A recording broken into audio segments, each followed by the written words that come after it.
The union of Brittany and France was a critical step in the formation of modern-day France. Brittany had been a semi-independent component of the Kingdom of France since Clovis I was given authority over the Gallo-Roman domain during the 5th century. It was first recorded as a duchy, during the rule of Nomino in 846. Over the centuries, the fealty demonstrated by the Duchy of Brittany toward the French king depended significantly on the individuals holding the two titles, as well as the involvement of the English monarchy at that particular time. The reign of Francis II, Duke of Brittany, was at an especially crucial time, as the nobles struggled to maintain their autonomy against the increasing central authority desired by Louis XI of France. As a result of several wars, treaties, and papal decisions, Brittany was united with France through the eventual marriage of Louis XI's son Charles VIII to the heiress of Brittany, Anne. However, because of the different systems of inheritance between the two realms,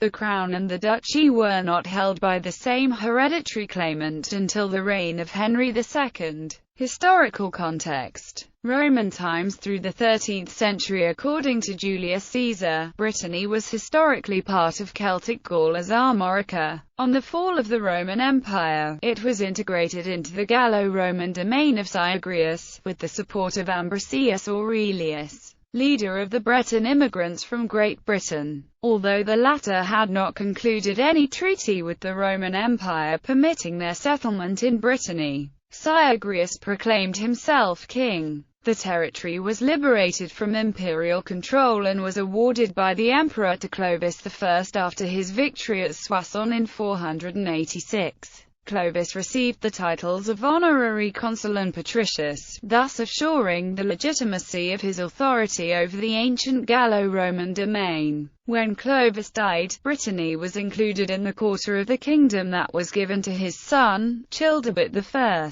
In the 9th century, with chaos spreading over Brittany, the Frankish kings, following their policy of partial delegation of power to local representatives, nominated administrators of Brittany. Thus Nomino was designated as Mrs. Imperatrice by King Louis the Pious, and then as Ducatus Ipsius Gentis Missus of the Bretons, before he rebelled against royal power and obtained a degree of autonomy for Brittany. It has been reported that Louis IV of France stated that Brittany was not part of his kingdom. This was probably because the French king was a close friend of Breton Duke Alan II. Both of them had grown up together at the court of Aethelstan, King of England, as they were in protective exile from King Raoul of France and Viking occupation. Henry II of England had attempted to conquer Brittany, which was surrounded on all sides by his possessions, as he held Normandy in his own right and married Eleanor of Aquitaine, thus gaining lands to the south of Brittany. While Henry's maneuvering was partially successful, he became the Count of Nantes, forced Conan IV, Duke of Brittany, into abdication, and had Constance, the successor duchess, married to his son Geoffrey. The Duchy of Brittany never became incorporated into the Crown of England. 14th and 15th centuries. In the 14th century, the Breton War of Succession between the Breton House of Montfort and the House of Penthièvre could be seen as an episode of the 100 Years' War between the House of Alois and the House of Plantagenet. In the 15th century, the Duchy of Brittany remained an independent and sovereign state led by a sovereign duke. After the conclusion of the 100 Years' War, it manifested itself in direct conflicts between the king and the great princes of the kingdom. Francis II sought alliances and established diplomatic relations with England, the Holy See, and the Holy Roman Empire. The French ambassadors contested some of the duchy's moves toward independence and its assertion of historic sovereignty. The territorial expansion of France brought it to the borders of Brittany and led to the goal of overlordship, or direct control of the peninsula. From the start of the Breton War of Succession in 1341, France sought this goal, and because France never willingly accepted the victory of the opposing prince,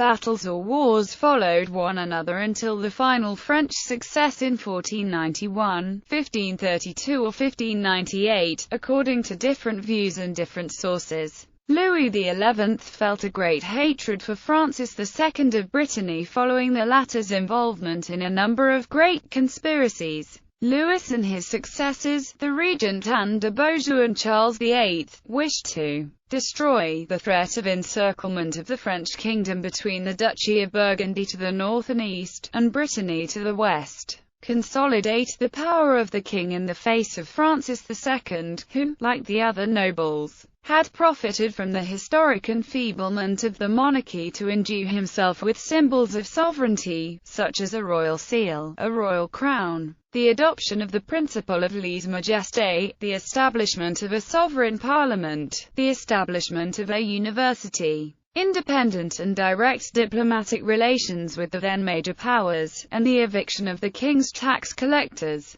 Punished those nobles, including Francis II, who had fought on the anti-royalist side in multiple conflicts, such as the League of the Public Weal, the conquest of Normandy in 1467–68 for Charles of France, the War of 1471–1473, the Mad War, and the Franco-Breton War. The French Chancery justified its sovereignty over Brittany based on historical precedent.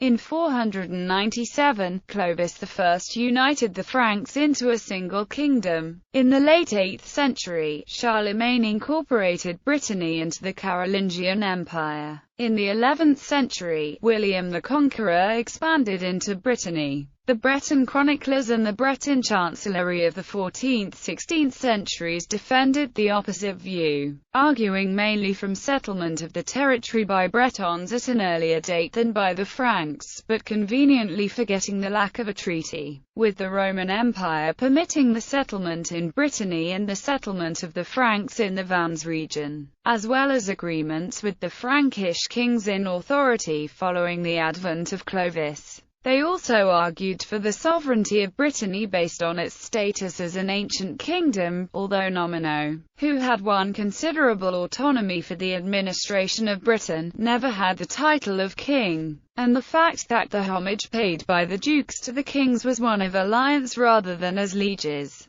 This last point was not recognized by the King of France. In the second half of the 15th century, the kings of France had multiple events work to their advantage in the quest to acquire Brittany. England, a traditional ally of the Counts of Montfort-l'Amaury, was unable to act in force on the continent after being expelled in 1453 at the conclusion of the Hundred Years' War and while embroiled in the subsequent Wars of the Roses. Following this civil war, the new Tudor dynasty did not yet have the resources within England to permit a risky attempt to expand overseas. Brittany lost another important ally with the 1477 death of the Duke of Burgundy, Charles the Bold, whose domain was in part incorporated into the French crown and otherwise inherited by his daughter. The end of the dynasty of Anjou in 1482 gave the king control of the border between Anjou and Brittany. The Breton nobility had many interests in the kingdom in, like other nobles, those concerning pensions related to their titles. In addition, the nobles envied the influence of the Valois and of the treasurer of the lands, who was a simple commoner. Francis II, Duke of Brittany, had irritated the nobility of Brittany when, as Prince of the Loire Valley, he had from his childhood retained strong ties with the princes of Valois at the French court. This lack of authority over his upper aristocracy and his government in general deprived Francis II, and later Anne of Brittany, of support. The nobility preferred to respect royal power, and only associated themselves weakly with the revolt of the great feudal lords during the Mad War revolt against Anne of France's regency. Francis II had no legitimate male heir, so his two daughters, Anne and Isabeau, were proclaimed heirs before the estates of Brittany in conformity with the duchy's semi-Salic law of inheritance. However, there were other potential claimants. The Viscount of Rohan, the Prince of Orange, Alain d'Albret, and the King of France, who had purchased an inheritance claim from the Penthièvre family. Treaty of Sablé. Following the Battle of Saint-Auban-du-Cormier, the Treaty of Sablé, or Treaty of the Orchard, concluded with King Charles VIII of France on 20 August 1488, required the agreement of the French king to any marriage of the daughters of Francis II. The survival of the Breton state was thus contingent on the marriage of Anne of Brittany. Francis II wanted Anne to wed Maximilian I of Austria as a means to ensure the sovereignty of Brittany. Although Francis died in September 1488, his loyal supporters facilitated this union for Anne in a marriage by proxy held 19 December 1490. Unfortunately, this violated the Treaty of Sablé as the King of France did not consent to this marriage, and it also placed the rule of Brittany in the hands of an enemy of France. As a result, France resumed its armed conflict with Brittany. The spring of 1491 brought new successes by the French general La Trémoille, and Charles VIII of France came to lay siege to Rennes. Maximilian failed to come to his bride's assistance, and Rennes fell. Anne became engaged to Charles in the vault of the Jacobins in Rennes and travelled to Langres to be married. Although Austria made diplomatic protests, claiming that the marriage was illegal because the bride was unwilling, that she was already legally married to Maximilian, and that Charles was legally betrothed to Margaret of Austria, Anne was wed to Charles VIII on 6 December 1491. The marriage was subsequently validated by Pope Innocent VIII on 15 February 1492. The King of France as Duke of Brittany-Jurieux. Charles VIII became Duke of Brittany-Jurieux upon his marriage to Anne of Brittany. During their marriage, Charles prohibited Anne from using the title of Duchess of Brittany, and imposed his own rule on the duchy through a royal governor from the House of Penthièvre. However, when the king died leaving the royal couple childless, the Duchy of Brittany reverted to Anne. She returned to Brittany and re-established her independent rule. Anne's actions underscored that the Duke of Brittany's line of succession was governed by the Celtic nation's peculiar form of semi-Salic law rather than the strict Salic law governing the Kingdom of France. Her actions also demonstrated that the Duke of Brittany and the King of France, at least at this time, remained distinct and separable titles. Charles VIII's successor, Louis XII, also married Anne of Brittany, and thus the title of Duke of Brittany-Jurieux was once again in the person of the King of France. In this marriage, however, Anne was allowed to use her title, and Louis enacted all official actions in Brittany in her name. When Anne died in January 1514, her and Louis's daughter Claude inherited the Duchy of Brittany in her own right. In May 1514, the title of Duke of Brittany-Jurieux was again extant through Claude's marriage to her cousin Francis, Duke of Angoulême, heir to the throne of France. Louis XII died in January 1515, at which time Francis was crowned King of France, with Claude as his queen consort. The King of France as hereditary Duke of Brittany. The union of Brittany and France was nearly perfected through Francis III, Duke of Brittany, the eldest son of Francis I of France and Claude of France, and therefore the Dauphin of France. Francis III inherited the duchy when he was 6 years old after the death of his mother in 1524. That Francis I allowed his eldest son to carry the title of the Duke of Brittany supports the perception that the Duchy of Brittany remained separate from the Kingdom of France. However, before the kingship and dukedom could be joined in one person, Francis III died in 1536, never to inherit the French crown. The duchy then passed to Henry, the second son of Francis I and Claude.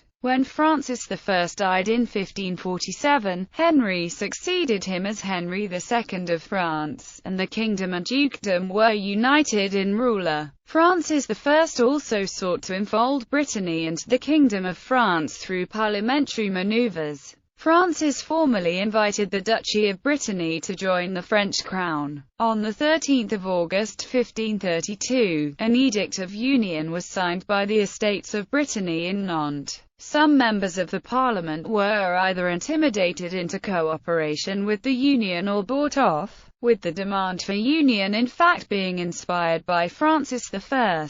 It has been argued that the legal validity of the Union is doubtful on such grounds. Regardless of the validity of the Edict of Union of 1532, 4 years later in 1536, Henry became the Duke of Brittany upon the death of his brother. Thereby the Duchy of Brittany was considered incorporated into the Kingdom of France upon the death of his mother. The crowns of Brittany and France differed principally in the application of Salic law, and this difference remained to challenge the permanent union of the two crowns. Before this legal challenge ever surfaced, however, centuries passed, and King Louis XVI of France, who remained Duke of Brittany in his own right, was deposed and beheaded during the French Revolution. The revolution eliminated royalty, nobility, and any vestiges of a governing sovereign for both the Kingdom of France and the Duchy of Brittany, and the Parliament of Brittany remains suppressed to modern times.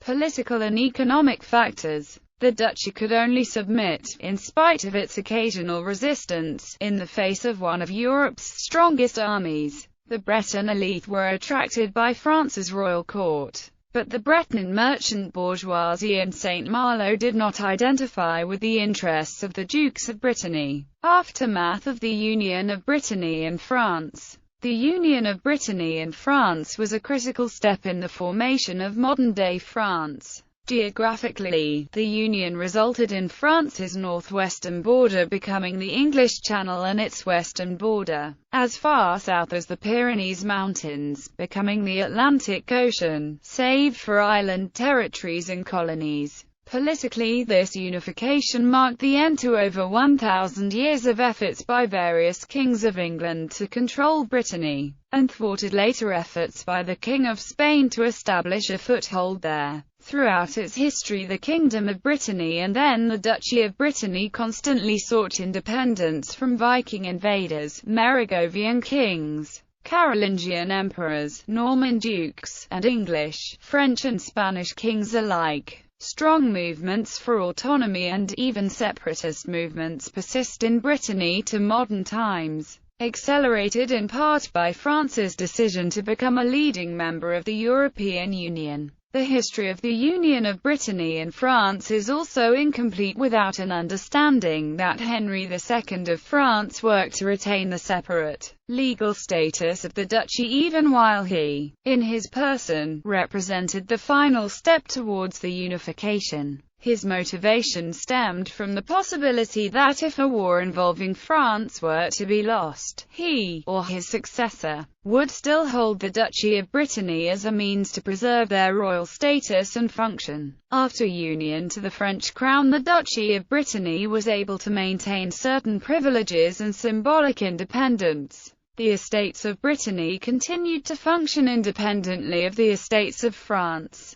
The second son of Francis I of France, Henry II of France, attempted to preserve a legally separate duchy, and it is felt by some historians that he did this to preserve the region as a sovereign haven for himself during a period when France was at war with Spain. Bibliography. Gabori, Émile, L'Union de la Bretagne à la France, and de Bretagne, Duchesse et Reine. Plon, 1941, Germain, José, and Stéphane Fay. Bretagne and France à l'Union de 1532. Talandier, 1931. Lepage, Dominique, and Michel Nassiet. L'Union de la Bretagne à la France. Editions Scolvrige, 2003. Leguy, Jean-Pierre. La fin de l'indépendance bretonne, Fast et malheurs de la Bretagne ducale 1213–1532. West France Université, 1992. p. 434–435. Demorny, Michel. 1532. Le Grand Traité Franco-Breton. On account of the author, 1971. De Morny, Michel. 1532–1790, Les Desastres de l'Union de la Bretagne et la France. Editions France Empire, 1986. ISBN 2-7048-05105. De Morny, Michel. Traité d'Union de la Bretagne et la France. Celtics Chadden, 2002. ISBN 2-84722-016-X.